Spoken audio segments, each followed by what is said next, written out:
So hi guys, welcome to my YouTube channel. Guys, आज के इस वीडियो में हम आपको लाइव प्रूफ दिखाएंगे बोर्ड एग्जाम की एग्जामिनर कॉपी कैसे चेक करते हैं और आपकी कॉपी में क्या देखकर आपको फेल या पास या बहुत कम नंबर देते हैं। ठीक है, बिल्कुल सब कुछ लाइव प्रूफ होगा, तो आपको कुछ भी नहीं करना। सबसे पहले वीडियो को लाइक करके चैनल को सब्सक्राइब कर लेना है।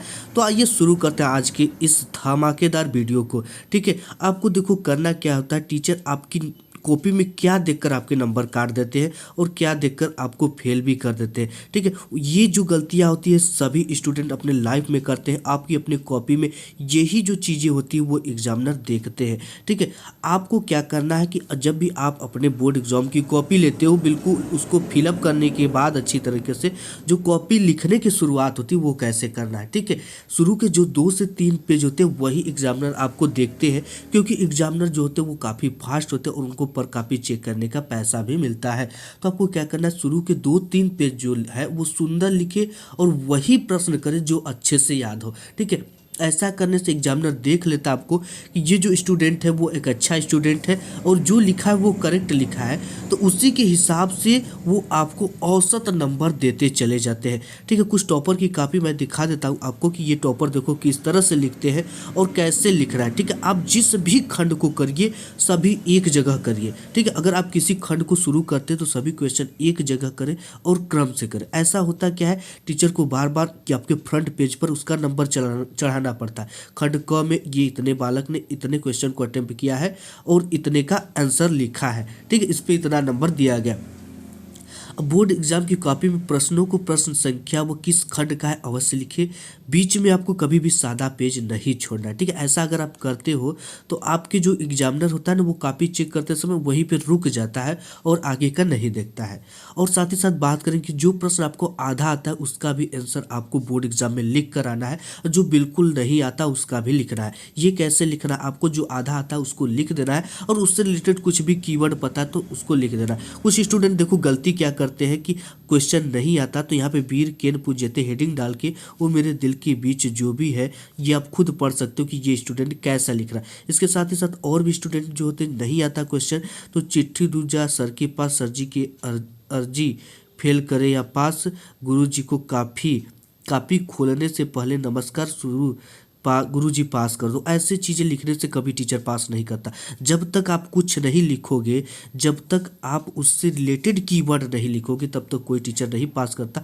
अगर हाँ चीज़ें क्वेश्चन नहीं आती, आपको चीज़ें नहीं आती है तो आप उससे रिलेटेड कोई भी कीवर्ड उस चैप्टर से रिलेटेड आपने क्लास में उस सब्जेक्ट से रिलेटेड कुछ भी सुना है आप उसको क्या करो लिख दो। लेकिन ऐसी जो चीज़ें देखो कॉपी होती फालतू चीज़ें उसको नहीं लिखना है। और ये कॉपी देख सकते हो टॉपर की कॉपी की कैसे लिखा गया और उसको पर कॉपी किस तरह से नंबर मिल रहे। ठीक है, आपने क्लास में जो भी कीवर्ड सुना है, जो भी आप वर्ड सुने हो, आपको क्या करना उसी चीज को अपने बोर्ड एग्जाम में लिख देना है। ठीक है, करने वाले कि टीचर और साथ ही साथ आपको मैं बताता चलूँ कि आपको बोर्ड एग्जाम में 30 सेंटीमीटर का स्केल ले जाना और 2 नीला वो 2 काला वो ब्लैक स्केच और प्रवेश पत्र roll number without roll number जरूर ले जाना है। ठीक है, तो आपको क्या करना है कि कॉपी में कभी भी गलत चीजें नहीं लिखना है, कसम नहीं लिखना है, गालियां नहीं लिखना है, लव स्टोरियां नहीं लिखना है, मजबूरी नहीं लिखना। इन सब चीजों से आप जान जाओ कि कोई भी आपको नंबर नहीं देने वाले। और साथ ही साथ बोर्ड एग्जाम के जितने भी क्वेश्चन है पेपर के सभी आपको अटेम्प्ट करने। ठीक है, आप उसके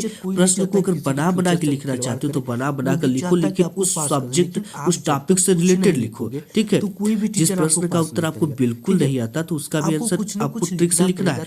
कुछ भी आप उससे रिलेटेड कीवर्ड बना कर लिख दो, अपने शब्दों में लिख दो, अपने भाषा में लिख दो, आप उससे रिलेटेड क्लास में जो सुने उसको लिख दो। लेकिन हाँ, जब तक नहीं लिखोगे तब तक एक नंबर भी आपको बोर्ड एग्जाम में नहीं मिलने वाला है। आप चाहो कि हम कॉपी में खूब सारा पैसा लगा दे और टीचर से अनुरोध कर दे कि टीचर मुझे पास कर दो, 10,000 भी आप लगा दोगे ना तो भी आपको 1 रुपया नहीं मिलेगा। ये देखो बंदा कॉपी में पैसा लगाया लेकिन अगर ये नहीं लिखता तो इसको एक भी नंबर नहीं मिलता, क्योंकि जो आपकी कॉपी चेक होती है वो CCTV के निगरानी में होती है। और देखो पैसा तो टीचर रख लेगा, ठीक है, ये आप पे कानूनी कार्रवाई भी कर सकता है, लेकिन पैसा रख लेता, लेकिन उसके बदले में आपको नंबर नहीं देगा जब तक आप कुछ नहीं लिखोगे। ठीक है, तो ऐसी गलती नहीं करना है। आपको उससे रिलेटेड कुछ भी कीवर्ड अगर आप जानते हो तो ये लिखो, देखो मैंने आपको टॉपर की कॉपी दिखाई है, ठीक है।